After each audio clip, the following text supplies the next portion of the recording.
Кеш жарық, құрметті ата-аналар, кеш жарық балалар. Бүгінгі күні мен сіздерге тағы да бір ертегі дайындадым. Ертегінің аты «Арыс кімге?». Мен ойлаймын, осы менің оқып жатқан ертегілерім сіздерге ұнайды ғой деп. Сіздер мені қолдап лайк басыңыздар, пікірлеріңізді қалдырыңыздар. Егер сіздерге ертегілерім ұнаса, кезекті ертегінің тағы да бастайын. Ерте заманда Сырлыбек дейтіннің бір бөлек ауылы Қызылқұмның бір алқабына келіп қонып жатады. Әркім өздерінің баспаналарын тігіп, азды көпті азықтарын пісірісіп, кешкі астарын даярлайды. Сырлыбек басшының өз үйі осы топтың дәл орталығында болады екен. Кешкі тамақтарын алдарына ала бергенде, Сырлыбек үйінің сыртынан біреу дауыстап иесінің шығып жолығуын сұрайды. Сырлыбек шықса, жалғыз атты жолаушы екен, қонуға рұқсат сұрайды.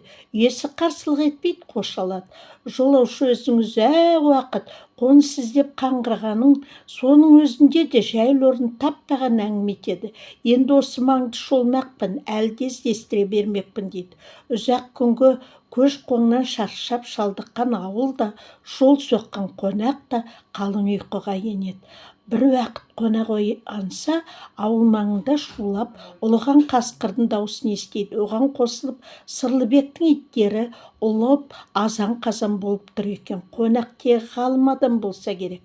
Қасқыр мен иттің ұлысында бір терең сыр барын ұғады. Қасқыр, үйіңдегі қонағыңның атын жеймін, сен шабаланбай тыныш жат дейді екен итке.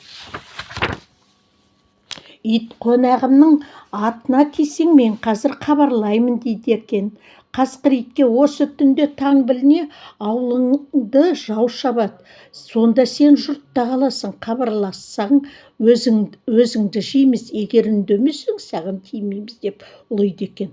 Мұның мағынасына түсінген қонақ үйесін оятып дереу ауылды көшіріп, басқа бір орынға ауып қонудың керектігін ескертеді. Сырлыбек қонағының айтқан мақұл тауып бүтін ауылды түн ішінде көшіріп, алысқа олаққа қондырады.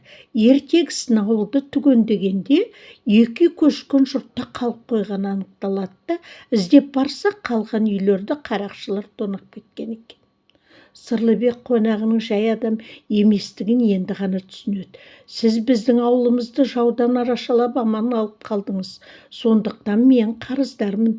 Не бұйымтайыңыз бар? Қалауыңызды қайтармаймын. Айтыңыз ойға алғаныңызды дейді Сырлыбек қонағына.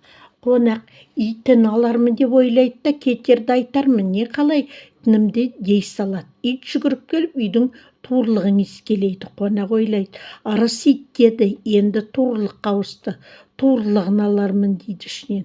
Сол мезетте туырлықтың ит иіскеген жерін бір тоқты келіп жалайды. Қонақ иесі шақырып алып былай дейді: сен менен бас артық қаларым жоқ, мына бір тоқтыңды сойда, етін түгел қазанға сал, соның басын мүжіп аттанайын дейді. Бір айтарым, осы етте менен бұрын еш адам жемейтін болсын дейді.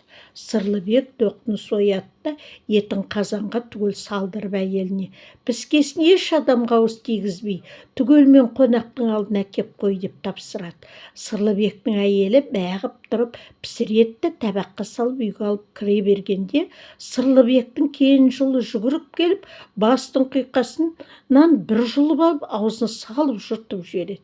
Шешесі бажылдайды да қалады.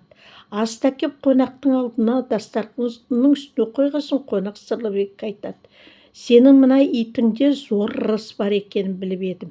Өйткені жаудың шабарында осы ит арқылы біліп едім. Мен сенен итіңді қалармын деп ойлап едім. Ит туырлығыңды ескетті, қасиетін соған берді. Туырлығыңды алармын деп едім, оны мына сойған төқты жалап бойына тартып алды. Содан соң төқтін сойғыздым. Соның басын елден бұрын мен жеген болсам, ырыс маған ауған болар еді. Енді маған болмады. Жаңа мына балаң бастың құйқасынан бір жұлып алып қойды. Енді ырыс осы балада қалды дейді қонақ. Сырлыбектің кен жылының маңдайына сипап, өмір жасың ұзақ болсын деген екен. Қандай ғажап ертегі. Әрбір сөзі алтын. Ертегінің мағынасын түсіне білген адам осы ертегіден мол өзіне өнеге ала алады. Бізден қазіргі кезде келген қонақ өзінің қалауын сұраса ешкімнің бергісі келмейді. Өйткені барлығы дүние қоңыз болып кеткен. Дүние қоңыздық ешқайда апармайды. Сондықтан осындай ертегілер тыңдай отырып өзіңді тәрбиелей біл. Бүгінгі күні бұл ертегіні үлкен де, жас та, бала да тыңдасын. Менің сіздерге айтар ақылым. Сау болыңыздар, келесі кездескенше.